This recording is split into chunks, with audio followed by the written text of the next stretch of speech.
الله على جمال الكبسة، يلا ندوق. قولي لنا رأيك ايه؟ بجد جميلة. جميلة؟ مم.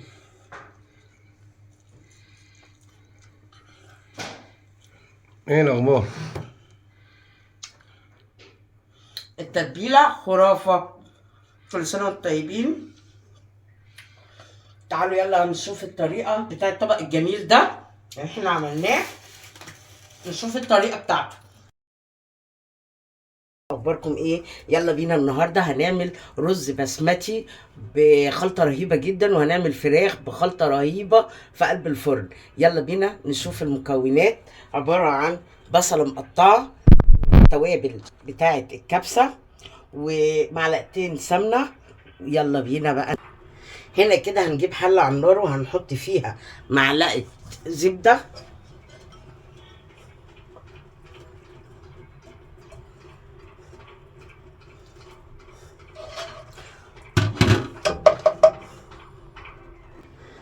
وبعد ما الزبده ساحت هنقوم نازلين بالبصله اللي احنا مقطعينها صغير اهي لغايه ما تاخد اللون الاصفر.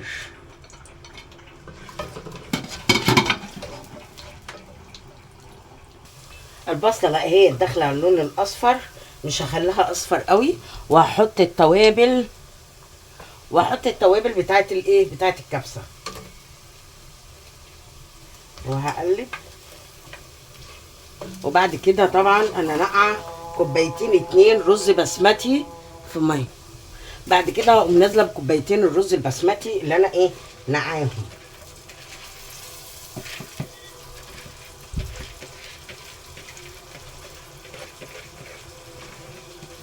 الله على الريحه يا ولاد اول ما نزلت، يعني مش عايزه اقول لكم الريحه عامله ازاي.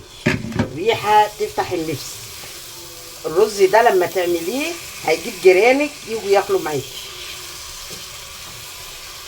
الله الله على الريحه واللون. يا سلام.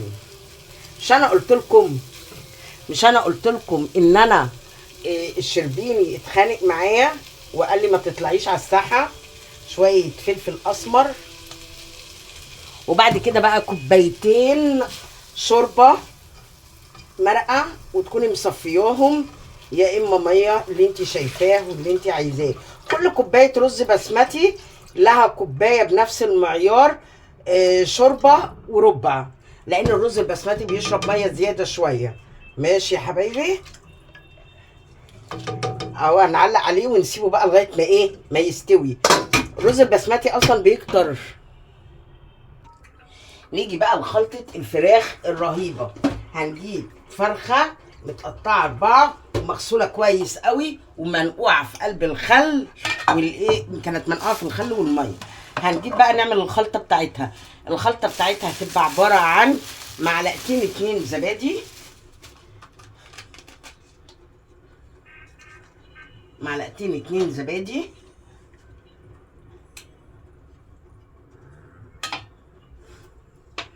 وهتجيبي فصين 2 توم مهروس، ومعلقه كبسه، خلطه كبسه.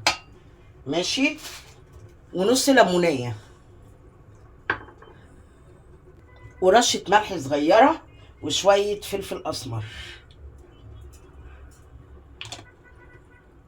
وبعدين تدعكي الخلطه دي كلها،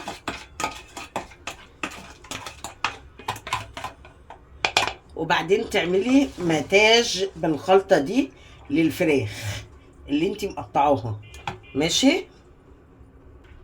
وتقومي جايبه الخلطه دي وتحطيها بقى على الفراخ، وتقومي عامله لها ماتاج زي ما انا قلت لك اهي. انا جايبه فرخه متوسطه، هقوم جايبه التوابل وهقوم هدعكه بيها الفرخه من جميع النواحي.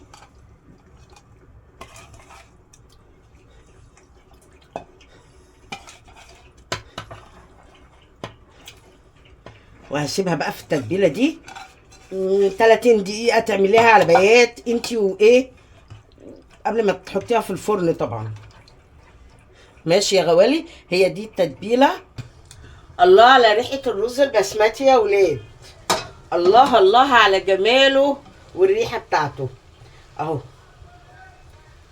مفلفل وتحفه. الله. عشان قلت لكم الريحه هتجيب الجيران، الريحه هتجيب الجيران. والله على اللون بجد بجد تحفه يا ولاد. تسلم ايدك يا اميره. يلا يا ولاد نشوف بقى بعد طبق التقديم. الفراخ استوت اهيت يا غوالي. يلا بقى نغرف الايه، الكبسه. احلى كبسه، طعم والريحه مش عايزه اقول لكم عامل ازاي. اوبا، اتعملت يا غوالي. هنحط بقى ايه، طبق سلطه هنا، وطبق سلطه الناحيه التانيه، ونجيب بقى الايه، الفراخ بالتتبيله الخطيره. الله الله الله، تعالوا كلوا معانا. الله الله على الجمال. تسلم ايدك يا انا.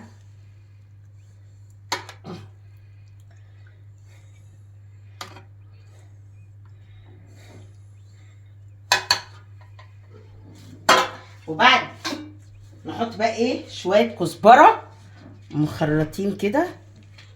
الله الله على الجمال. ايه رايكم بقى، قولوا لي رايكم.